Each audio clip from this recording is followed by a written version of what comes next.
Assalamualaikum warahmatullahi wabarakatuh. Sahabat beriman, manusia seringkali melakukan perbuatan yang melanggar perintah Allah Subhanahu wa Ta'ala dan Rasul-Nya, sehingga menyebabkan dosa. Kita biasanya meremehkan dosa-dosa yang diperbuat, terutama dosa kecil.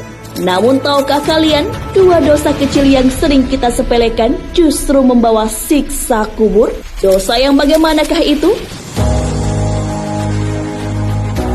Temukan jawabannya dengan menonton video ini hingga akhir. Tentunya hanya di channel Islam Populer. Tapi sebelum lanjut, jangan lupa klik subscribe, like, dan lonceng notifikasi untuk mendukung channel ini agar terus menyiarkan syiar Islam.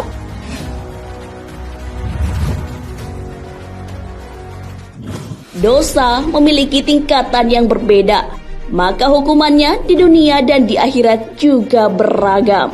Dasar dari dosa yaitu meninggalkan perintah Allah dan mengerjakan larangannya, sehingga perbuatan tersebut menyebabkan dosa kecil hingga dosa besar. Menurut Sufyan Ats-Tsauri, dosa besar ialah dosa yang di dalamnya terdapat kezaliman antara dirinya dan orang lain. Sedangkan dosa kecil ialah yang di dalamnya ada kezaliman antara dirinya dan Allah. Dosa besar ada yang diampuni dan tidak diampuni. Yang tidak diampuni berupa syirik atau menyekutukan Allah. Sedangkan yang bisa diampuni adalah selainnya. Manusia seringkali mengabaikan dosa kecil dan takut dosa besar. Tapi tahukah kamu bahwa ada dua dosa kecil yang apabila disepelekan akan membawa siksa kubur yang amat pedih? Dari Abdullah bin Abbas radhiyallahu anhuma berkata, Nabi SAW melewati dua kuburan, lalu beliau bersabda, sesungguhnya keduanya ini disiksa, dan tidaklah keduanya disiksa dalam perkara yang berat untuk ditinggalkan. Yang pertama, dia dahulu tidak menutupi dari buang air kecil. Adapun yang lain, dia dahulu berjalan melakukan namimah atau adu domba. Kemudian beliau mengambil sebuah pelepah kurma yang basah, lalu membaginya menjadi dua, lalu menancapkan satu pelepah pada setiap kubur itu. Para sahabat bertanya, wahai Rasulullah, kenapa Anda melakukannya? Beliau SAW menjawab, semoga Allah meringankan siksa keduanya selama pelepah kurma ini belum kering. Hadis riwayat Bukhari Muslim. Ibnu Hajar Asqalani dalam kitab Fathul Bahri menjelaskan maksud dari hadis tersebut adalah dua dosa itu menurut mereka orang yang disiksa dalam kubur bukanlah dosa besar. Dosa itu dianggap kecil dan diremehkan, padahal sebenarnya dosa itu besar dalam pandangan Allah Subhanahu wa Ta'ala. Melihat dari hadis tersebut, dosa yang pertama adalah tidak menjaga air kencing. Air kencing manusia termasuk najis. Jadi apabila badan, pakaian, dan tempat terkena air kencing, maka wajib dibersihkan terlebih dahulu. Perlu kita pahami bersama bahwa tidak menjaga atau menutupi dari buang air kecil yang biasa kita sepelekan ternyata dapat menimbulkan siksa kubur. Seperti halnya dijelaskan dalam sebuah hadis dari Anas radhiyallahu anhu, dia berkata, Rasulullah SAW bersabda, bersihkanlah diri dari air kencing, karena sesungguhnya kebanyakan siksa kubur berasal darinya. Hadis riwayat Daruqutni. Perihal air kencing, kita mendapat keringanan dalam membersihkannya, berbeda dengan umat-umat sebelumnya, termasuk Bani Israel.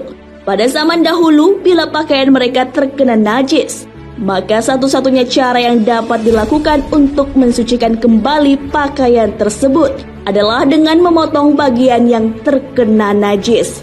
Seperti yang dijelaskan dalam sebuah hadis dari Abdurrahman bin Hasanah radhiyallahu anhu, dia berkata, Rasulullah SAW keluar menemui kami Beliau membawa tameng kulit di tangannya, lalu beliau meletakkannya.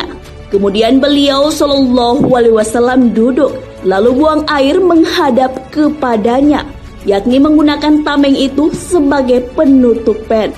Sebagian orang berkata atau mencela Nabi Shallallahu Alaihi Wasallam, lihat orang ini, dia buang air seperti wanita buang air.